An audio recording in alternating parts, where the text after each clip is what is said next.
Let us open our Bible on Psalm 63, verse 4. Praise the Lord. Thus will I bless thee while I live.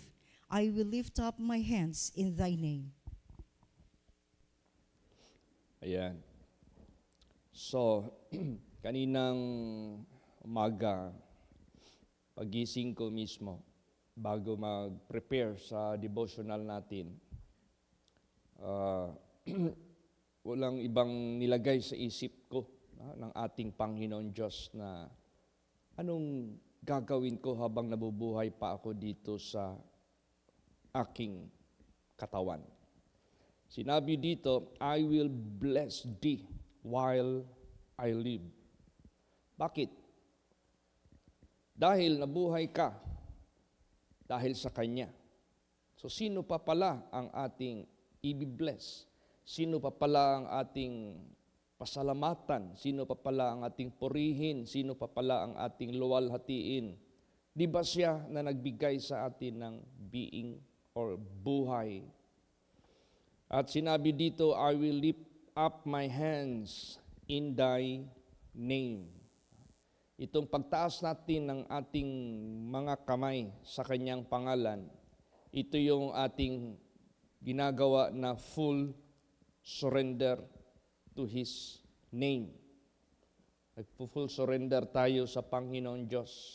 Kumbaga pa, sabihin natin, Lord, thy will be done.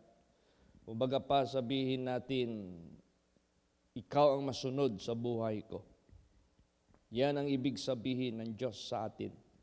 Na habang buhay tayo, wala tayong ibang luluwalhatiin, kundi yung nagbigay sa atin ng buhay na temporary. Itong temporary na buhay natin, na-enjoy nga natin. Itong temporary na buhay natin, nadama nga natin ang ating existence, nadama natin kahit paman ang lakas, nadama natin ang lahat ng mga kabutihan ng ating naglalang. Ano pa kaya pagdarating na tayo sa buhay na walang hanggan, to be spent in the kingdom of God? Ano kaya? So, yung ating pagpuri sa Kanya, hindi lang temporary. This is forever and ever. Basahin pa natin Psalm 104 verse 33.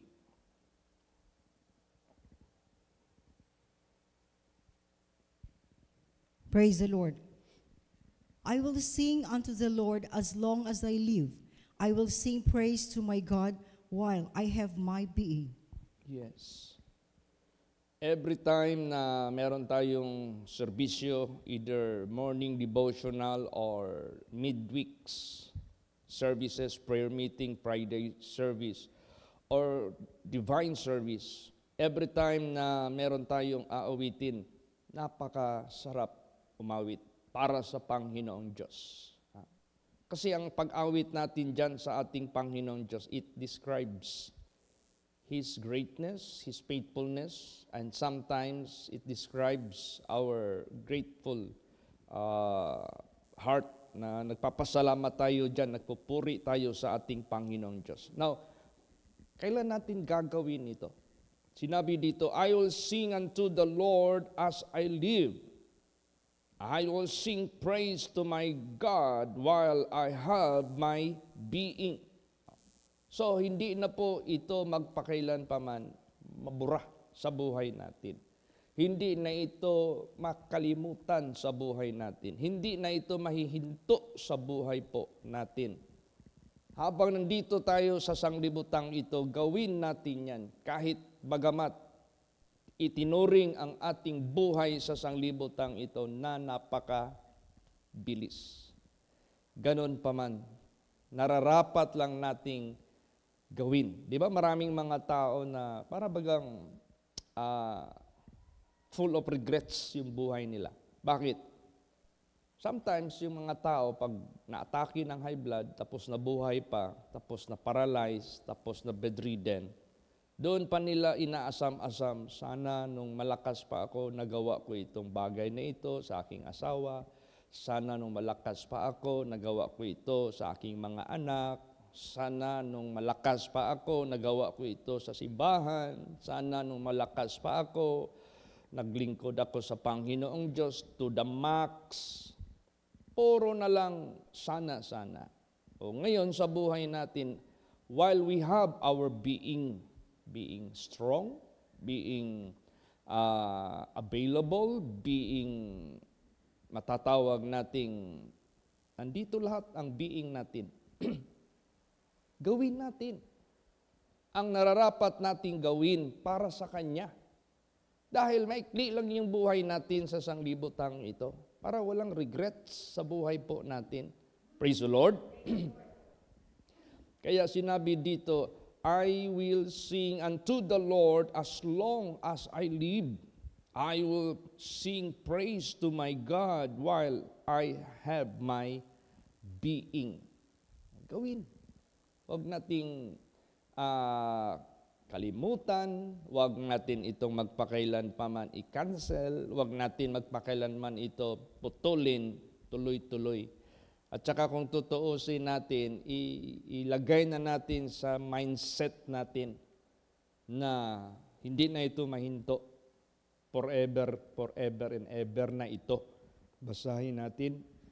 Psalms 145, 1 and 2. Praise the Lord. I will extol thee, my God, O King, and I will bless thy name forever and ever.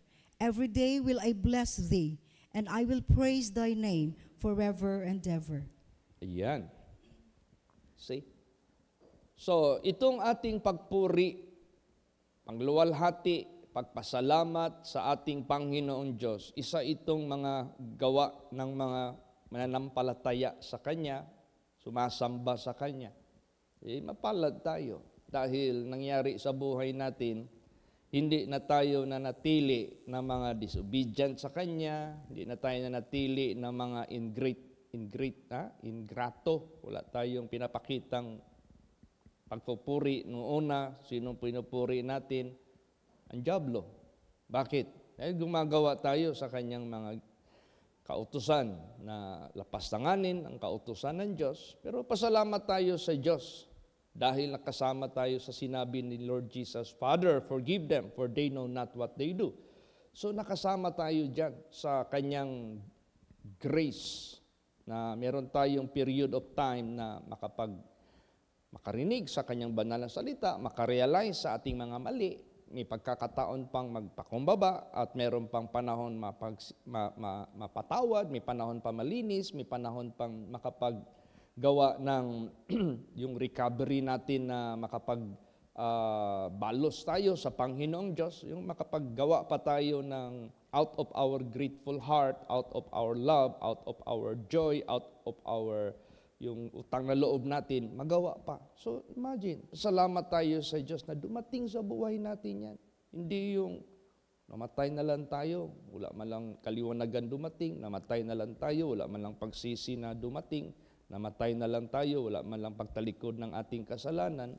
Pagkatapos matutupad yung banal na salita ng Diyos, God hath no pleasure in the death of the wicked, kasi alam ng Diyos, mangyayari. Katulad sa rich man na nagsisi siya pero wala ng benefit sa sarili niya. Binuhos na lang niya ang privilege sa mga buhay. Pero sa kanya na namatay na at nandoon na sa mainit na lugar, sinubukan man niyang humingi ng isang drop of water to cool his tongue, hindi granted. So there is no such anything that is to be granted sa Kanya. Doon, wala na. Okay, pasalamat tayo sa Diyos dahil habang buhay pa tayo, dumating sa atin ang grasya ng Diyos, ang kaligtasan ng Diyos. At ngayon ligtas na tayo, ngayon na bago na tayo, napatawad na tayo, ano pang gagawin natin? Di ba? Purihin na natin siya lagi. Praise the Lord. Pasalamatan na natin siya lagi. Ilagay mo daw yung paa mo sa mga sapatos ng mga napahamak na walang kabaguhan sa buhay, walang kapatawaran, walang kaliwanagan. Di ba? Napakahirap. Gigising na lang sila na lumalagablab na ang paligid. Kaya kung basahin natin itong banal na salita ng Diyos, Kung meron mang kayong dapat isipin, yung latter end ninyo, huwag niyong masyadong isipin yung buhay nyo dito sa sanglibutang ito kasi gagraduate din kayo, makarating din kayo sa end, patatapos din kayo sa mundo. Ang isipin nyo ng husto, yung wala ng end, wala ng katapusan. Kung doon ka mapunta sa latter end mo, sa ikapahamak ng kaluluwa mo na wala ng katapusan, wala na yan, hindi na yan malulutas. Isipin mo na siguraduhin mo na doon ka sa endless kingdom of God. Kaya itong pagpuri natin sa ating Panginoong Diyos, dahil ito na tayo are bound to eternal kingdom of God. Yan ang pinaka-highlight sa buhay natin. Dito sa privilege sa sanglibutang ito, kung malalim na tayo sa salita ng Diyos, masyadong maliit lang yan, masyado na favor galing sa Diyos. Bagamat maliit man, pero importante. Pero ang pinaka-highlight na dapat nating purihin at pasalamatan dahil yung ating latter end, napaka-the best, napakaganda. Kaya yung pagpuri natin sa Diyos, gawin na natin dito habang nabubuhay pa tayo sa physical, na darating ang panahon, mag-graduate din tayo. Dahil gagawin natin yan sa Kanya, wala ng katapusan. Basahin natin. Tapos na yon. I will extol thee, my God, O King. I will bless thy name forever and ever. Every day will I bless thee. I will praise thy name forever and ever. Bakit? Forever and ever. Kasi meron pang second chapter, meron pang second appearance, meron pang life which is to come. Yun na ang ating isipin na latter end na hindi tayo mawala kahit paman sa kaligtasan na yan. So habang nabubuhay pa tayo sa sanglibutang ito, nasa kondisyon yung ating isip, yung ating puso, yung ating buhay that we belong to God. If you belong to God, you praise Him. If you belong to God, you worship Him. If you belong to God, you do His commandments. If you belong to God, you obey Him. Kaya dito, habang nandito pa tayo sa sanglibutang ito, while we have our being, gawin na natin ang dapat nating i-render dyan sa ating Panginoong Diyos. Kasi pag matanggap tayo sa kaharian ng Diyos, wala na. Kumbaga pa, solved na ang ating latter end. Secured na ang ating latter end. Amen? Kasi nakapasok ka na doon sa kingdom of God na walang katapusan. Basahin natin. Psalms 45 verse 6. Praise the Lord. Thy throne, O God, is forever and ever. The scepter of thy kingdom is a right scepter. Yeah. See? Ang trono mo, O Diyos, is forever and ever. And the scepter of thy kingdom is a right scepter. Kanina bang nagdating ako dito sa simbahan, nilagay ko yung Bible ko dito sa pulpito. Naupo muna ako dyan sa first row. Habang naupo ako dyan sa first row, may naalala ako. Sabi ko, ito yung upuan na panahon pa ni Pastor Samuel Gabre. I used to sit sa first row because I want to catch every word that he preaches. Ano yung pinipreach niya. Yun ang naalala ko. Sabi ko, bakit? Linggo, kunti lang nag-upo dito sa front seat na ito. Hindi nila tinitreasure ang front seat. Tapos, after that, naalala ko, minamasdan ko ito, mercy seat ni Jesus Christ. Sabi ko, tama lang gold ang ginawa natin na kulay. Tama lang na magnificent yung mercy seat o yung upuan ni Lord Jesus as a symbol of His throne. Tama lang. He is King of Kings. He is Lord of Lords. He is deserving to be honored. Kaya gawin natin. Ano yung dapat nating pagpuri, pagpasalamat, pag-awit para sa kapurihan niya, yung ating pag-pay obeisance, yung ating lahat na, i-render natin sa Kanya. Kasi kung hindi dahil sa Kanya, wala tayo ngayon. Siya ang lahat sa buhay natin. Basahin natin ang Isaiah 33:22. Praise the Lord. For the Lord is our judge, the Lord is our lawgiver, the Lord is our king, He will save us. Yan. Kailan natin maasam-asam ang judge? Ang judge, dalawa lang yan. Either kinakatakutan or inaasam-asam. Sino ang natatakot sa judge? Yung may ginawang katiwalian. Takot yan sa judge. Sino yung umaasam-asam sa judge? Yung gumawa ng tama at mabuti. Kasi yun ang judge ang magre-recognize sa kanila at magbibigay sa kanila ng recognition, awarding, lahat-lahat na deserve ka or deserving ka. Ang Panginoon ng ating judge.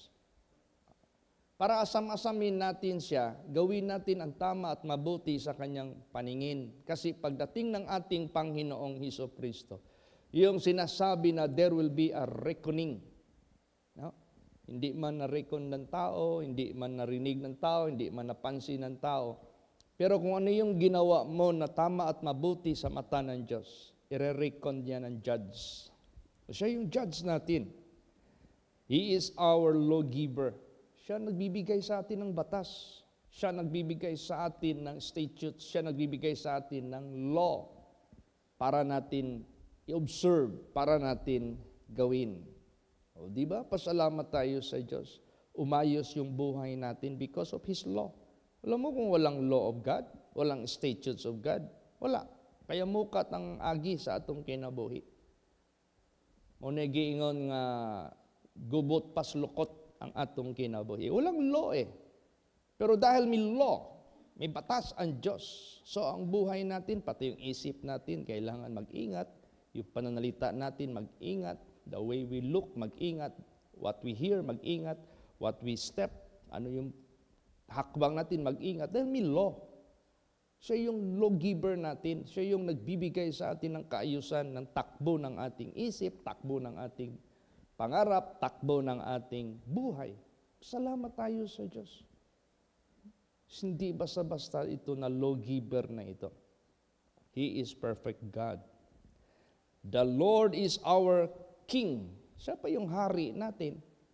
If we are under His kingdom or His reign, it is His duty. It is His obligation to protect us. Para bang si David, nilagay ng Diyos King of Israel as a shepherd. Lahat ng mga attackers sa Jerusalem, sa Israel, siya yung merong command responsibility to protect His constituents. Ganon din ang Diyos. Pag sinabing He is our King, He can protect us from all attackers.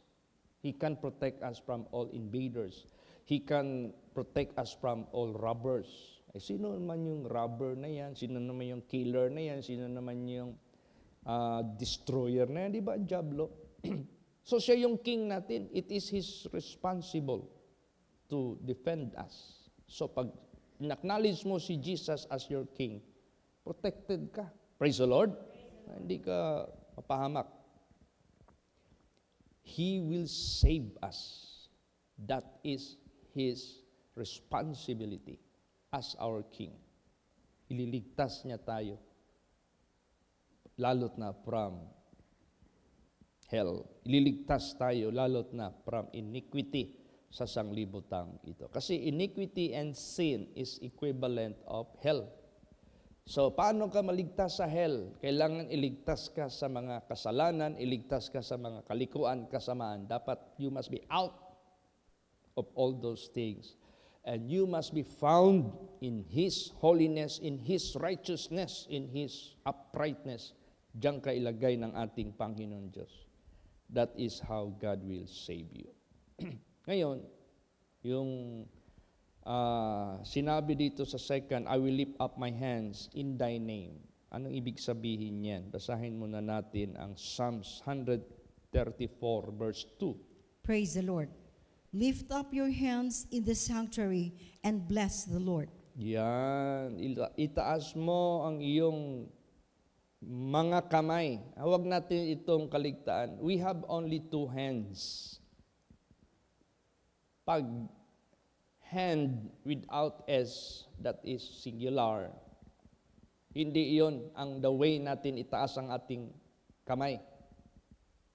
Di ba, meron kayong napapansin na minsan meron ako pinapareceive dito ng mga bisita. Please raise your hands. Pero karamihan doon, pag nasanay ba sa kanilang church, maraming nasasanay na ganun. That is unbiblical. Hindi yan biblical. Pag nandito ka sa simbahan, mag-pray ka, o hands, dalawa. Because that is an indication of giving full surrender to the will of God. Yan talaga ang indikasyon. Kaya sa buhay natin, make a full surrender to your God. And bless the Lord. Praise the Lord. Glorify God. Magnify Him. Extol Him or exalt Him. Yan ang gusto ng Diyos sa buhay po natin. Praise the Lord. Kasi, lalo't na may mga problema tayo, may mga obligasyon tayo, may mga burdens tayo, siyempre, gumagawa tayo ng supplications. Tinitingnan tayo ng ating Panginoong Diyos kung tayo ba'y karapat-dapat niyang sagutin o pakinggan. Basahin natin. Psalms 28 verse 2. Praise the Lord. Hear the voice of my supplications when I cry unto thee, when I lift up my hands toward thy holy oracle. Ayan. Hear the voice of my supplications. Supplications, requests, supplications, petitions, supplications, yung gusto mong hingiin. When I cry unto thee, when I lift up my hands, with S na naman, toward thy holy oracle. Di ba? Oracle or word of God. Doon natin sinusurrender yung ating buhay. Ngayon, habang nilift up natin yung mga kamay natin, that is not just a token of symbol na nagtataas tayo ng kamay. But that must be by heart. Kailangan by heart yan, yung puso talaga ang didikta niyan.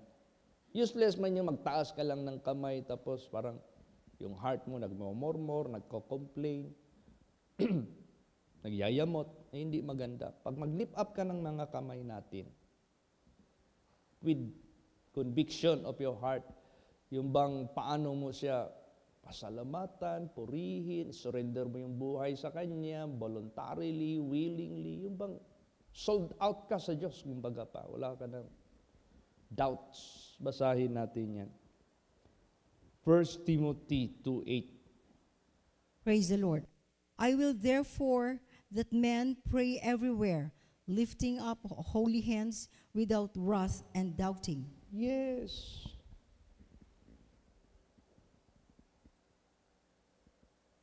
Okay, basahin mo na. I'm referring to the heart, Lamentation 3:41. Sige po. Praise the Lord. Let us lift up our heart with our hands unto God in the heavens. Yan. So, yung hands natin, that is just an indication na pag nilift up natin yan, sabay yung puso natin dyan. It is being heartily done. No? Ginawa natin yan heartily, by heart. Let us lift up our heart with our hands unto God in the heavens. No? Doon natin ipakita sa Diyos na nasa langit. Pag dalawang kamay, ibig sabihin yan, wholehearted. Pag isang kamay lang, that represents half-hearted. Dapat ang pag-lift up natin, both hands, representing entire heart. Doon natin yan ipakita sa langit, sa Diyos na nasa langit. By heart, maliban sa by heart, yung binasa kanina, 1 Timothy 2:8, I will therefore that men pray everywhere. So yung prayer natin, you can do it in the car, you can do it in the streets. Yung meditation natin, hindi nawawala yung ating concentration everywhere. Lifting up holy hands without wrath and doubting. Paano yan, Pastor? Maglakad tayo dyan, nakataas yung mga kamay natin? Not necessarily. Gawin lang natin yan dito sa simbahan. Pero pag nasa labas ka, huwag ka na maglakad doon na para kang hypocrite na nagpapakita, kunwari na taas mo dalawang kamay mo. When in fact, Jesus asked His people, if when you pray, go to the closet, or when you pray, go to in your room. Di ba? When you fast, do not show your face that you are as if painting na nangihina ka na. Hindi. Huwag mo lang palata. Pero pag dito tayo sa simbahan, kasi ito exclusive, dito natin itaas ang ating mga kamay. Without wrath. Walang poot. Without doubting. Praise the Lord. Yung ating pagtaas ng ating mga kamay. Bakit? Kasi pag gagawin natin yan, magmumurmur tayo, meron tayong poot, wala. Hindi tayo daringgin ng Diyos. Masahin natin. Psalm 66:18. Praise the Lord. If I regard iniquity in my heart, the Lord will not hear me. Yan. Nangangalay na lang yung kamay mo. Kung yung puso mo naman, nagmumurmur, meron kang wrath or doubt, wala. If any man lack of wisdom, let him ask without wavering. Because he that asks, that wavereth and wavereth, do not expect that you can receive anything from the Lord. Kaya sa buhay natin, maingat nating gawin ang ating mga pag-worship sa Diyos, pagpuri, pagpasalamat, pagdalangin sa Kanya, a heart without doubting, a heart without wrath, a heart without spot. Bakit? If I regard iniquity in my heart, the Lord will not hear me. Bakit? Bakit kailangan malinis? Para righteous ka. Bakit hindi pwede na may spot? Maging wicked ka. Kahit yung dalawa na yan, magsabay pa yan mag-prayer, sino ngayon ang sasagutin? Basahin natin, last verse, Proverbs 15, verse 8. Praise the Lord. The sacrifice of the wicked is an abomination to the Lord, but the prayer of the upright is His delight. Yes. Kaya dito sa Bible, there are two kinds of offerings. One offering is being rejected by God, and another one is being accepted by God. Saan natin ito maalaala? Sa offering ni Cain at saka ni Abel. So, ganoon din sa buhay natin. Anong klaseng puso ang ating ipapakita dyan sa Diyos? Will it be doubtful? Will it be with all regrets sa paglilingkod mo sa Diyos? Parang nagsisi ka na naglingkod ka sa Diyos, may poot ka. Ay, hindi yan. Abomination yan in the eyes of God. Your prayer will be rejected. Pero kung gawin natin yan uprightly, talagang wala tayong pinapakundanganan na kasamaan sa puso natin. Willingly, happily, yung mensahe kahapon, yung delight. Yun ang gusto ng Diyos, yung masaya ka sa iyong buhay sa Panginoon Diyos. The prayer of the upright is His delight. Hindi lang pala tayo dapat magpakita ng delight sa Diyos. Ang Diyos din pala nadi-delight sa atin. Nasisiyahan sa atin. Vice versa pala yan. Kaya gusto ng ating Panginoong Hesukristo o ang buhay na Diyos para mag-delight siya sa atin, yung ating puso i-lift up natin sa Diyos with an indication of lifting up our hands unto heaven, unto God which is in heaven. Yan ang gusto ng Diyos sa buhay natin. Kaya, thus will I bless thee while I live. Kaya, paggising ko kanina, I'm breathing. Sabi ko, Lord, what I should do for you, what I should render to you. Buhay pa ako, may hininga pa ako, may lakas ako, anong gagawin ko sa iyo? Yung kagad ang nag-inject sa isip ko. Kaya sabi ko, baka ito yung gusto ipadibosyonan ni Jesus sa akin para ibigay din sa lahat ng mga members na habang nabubuhay tayo, anong gawin natin sa Diyos? Thus will I bless thee while I live. Praise the Lord. Bless. Pag sinabing bless, praise Him, extol Him, honor Him, respect Him, make a full surrender to Him, lahat-lahat na. I will lift up my hands in thy name. Yun na yung gagawin natin while we have our being, habang nandito pa tayo sa ating katawang panglupa. Kasi gagawin natin ito without end, darating ang panahon, forever and ever. Amen? Praise the Lord. Magsitayo po ang lahat.